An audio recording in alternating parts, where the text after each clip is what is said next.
Bismillahirrahmanirrahim. Assalamualaikum warahmatullahi wabarakatuh. Hai anak-anak kelas 3, bagaimana kabarmu hari ini? Alhamdulillah, semoga kita selalu diberikan nikmat sehat oleh Allah SWT. Amin amin ya robbal alamin. Hari ini kita akan belajar kembali di pelajaran Al-Islam di pembelajaran yang kedua. Minggu kemarin kita sudah belajar tentang Asmaul Husna bagian yang pertama. Kita sudah belajar tentang 1. Al-Adil, 2. Al-Adim.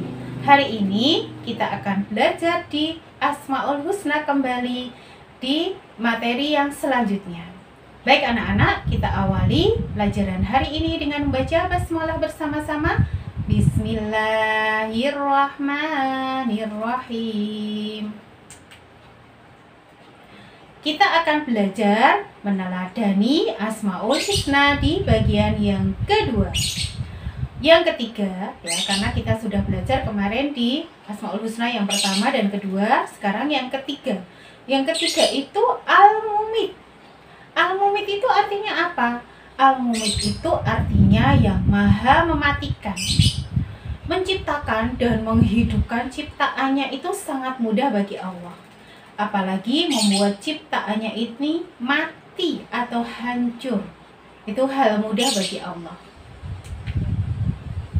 Karena memang Dia yang maha menghidupkan dan mematikan. Allah berfirman dalam surat Yunus ayat 56.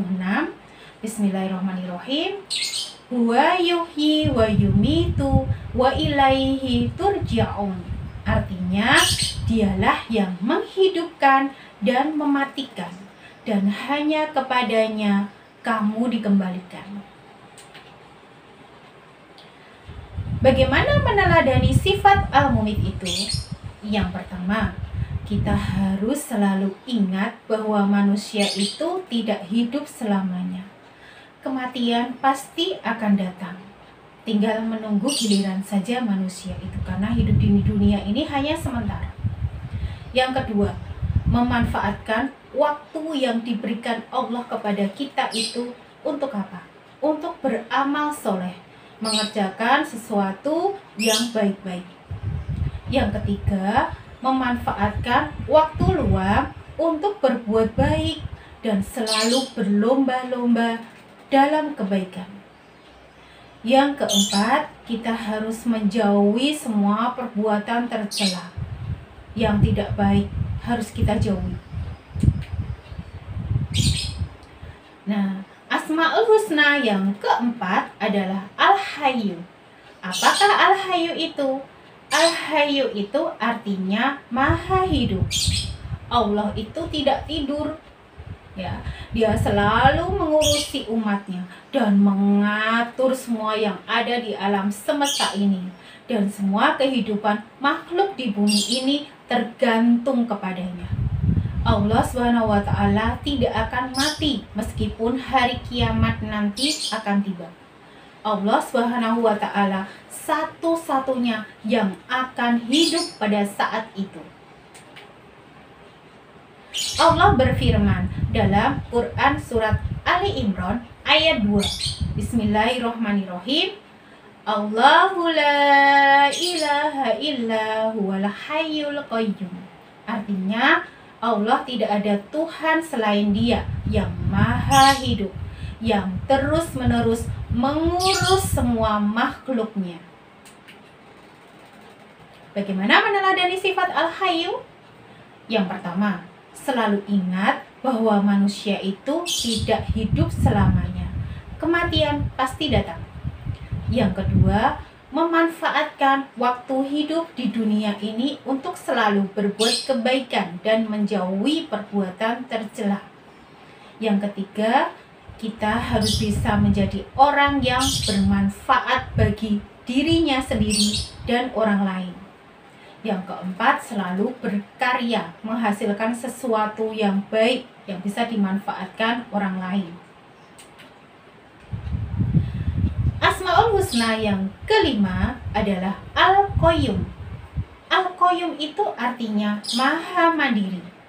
Allah SWT mengurusi umatnya dan mengatur semua yang ada di alam semesta ini tanpa memerlukan pertolongan dari makhluknya. Allah berfirman dalam surat Ali Imran ayat 2. Bismillahirrahmanirrahim. Allahu la ilaha illa huwal hayyul qayyum. Allah, tidak ada Tuhan selain Dia yang maha hidup, yang terus-menerus mengurus makhluknya. Meneladani sifat Al-Qayyum. Bagaimana, Us? Yang pertama, melakukan sesuatu secara mandiri. Apa saja, Us, yang bisa kita lakukan? Misalnya, menyiapkan keperluan sekolah sendiri. Sudah kelas 3 loh, Dek, ya. Mengerjakan tugas sendiri atau membersihkan tempat tidur sendiri. Ya, misalnya menata jadwal sendiri, kan bisa dilakukan sendiri. Menyiapkan makan sendiri, memakai baju sendiri. Itu kan hal-hal yang kecil ya, Dek, yang insya Allah bisa, kalau untuk ukuran anak kelas 3 itu bisa kita lakukan. Yang kedua, menjauhi sifat bergantung pada orang lain. Bisa mengerjakan sendiri, misalnya di rumah punya mbak ya atau pembantu, mbak ambilin minum. Nah, selagi kita masih bisa melakukan sendiri, kita lakukan sendiri. Ambil di belakang, ya kita mengambil minum sendiri atau mengambil makan sendiri. Yang ketiga, manusia harus saling tolong-menolong dengan sesama, karena manusia itu memang tidak bisa hidup sendiri selamanya. Manusia pasti akan membutuhkan orang lain. Kisah keteladanan Nabi Muhammad SAW. Allah Subhanahu wa Ta'ala berfirman dalam Al-Quran surah Al-Ahzab ayat 21. A'udzu billahi minasyaitonir rajim. Laqad kana lakum fi Rasulillahi uswatun hasanah. Artinya, sesungguhnya telah ada pada diri Rasulullah sallallahu alaihi wasallam suri tauladan yang baik bagimu, yaitu bagi orang yang mengharap rahmat Allah dan kedatangan hari akhir dan banyak-banyak mengingat Allah Subhanahu wa Ta'ala. Kisah kemandirian Rasulullah Muhammad sallallahu alaihi wasallam.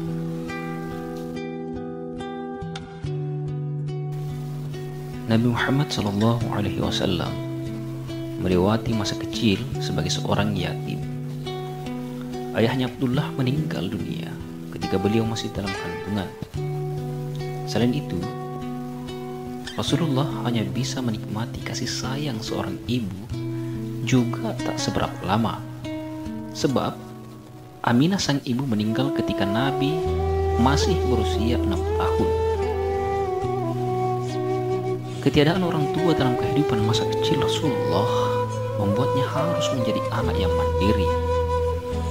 Begitulah Allah mendidik Nabi menjadi pribadi yang tidak suka bergantung pada kemurahan hati orang lain. Sepeninggal kedua orang tuanya, Abdul Muttalib, kakeknya sangat iba terhadap cucunya yang sudah menjadi yatim piatu di usianya masih sangat dini. Maka dibawalah sang cucu ke rumahnya, diasuh dan dikasihi seperti anak-anaknya sendiri. Tapi lagi-lagi kasih sayang sang kakek tak berlangsung lama dirasakan Rasulullah. Saat berusia 8 tahun, kakeknya meninggal dunia di Mekah. Selanjutnya, beliau diasuh oleh Abu Talib, pamannya.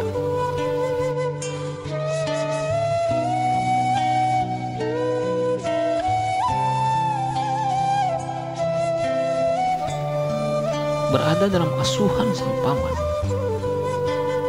Rasulullah dirawat dan dididik dengan penuh cinta dan kasih sayang bersama dengan anak-anaknya yang lain. Rasulullah dididik sang paman menjadi seorang pengembala kambing. Rasulullah SAW melewati masa tersebut dengan belajar yang keras, gigih, dan pantang menyerah.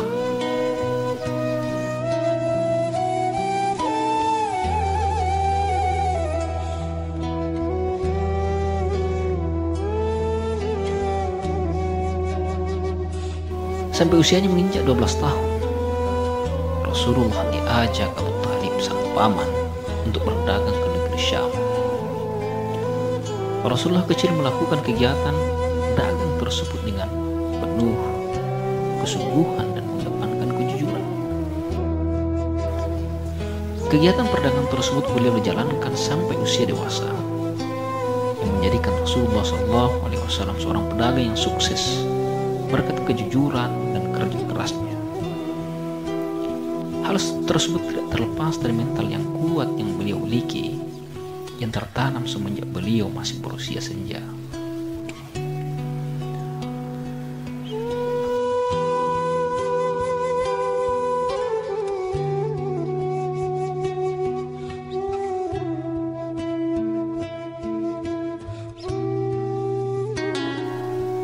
Kesimpulan kisah kemandirian Rasulullah SAW sebagai panutan kita, sebagai seorang generasi Islam, yaitu bahwa Rasulullah SAW mengembala kambing ketika usianya masih 6 tahun. 2. Saat berusia 12 tahun, Rasulullah sudah melakukan perjalanan dagang ke negeri Syam. Apa pelajaran hidup dari kisah keteladanan mandiri Rasulullah SAW tersebut? Sebagai seorang Muslim, karakter mandiri harus tertanam kuat dalam jiwa kita, sebagai pemicu tumbuhnya mental bersih dan kuat yang akan menjadikan kita mampu menghadapi arus gelombang hidup yang semakin keras, sehingga kesuksesan dunia dan ukhrawi berada dalam genggaman.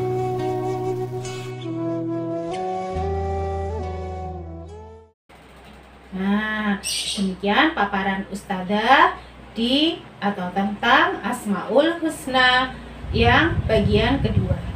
Ada tugas Dek di buku BBD jilid yang ke-6 di halaman 13-16. Di situ di lembar aktivitas siswa ada disuruh untuk mewarnai dan membuat kaligrafi.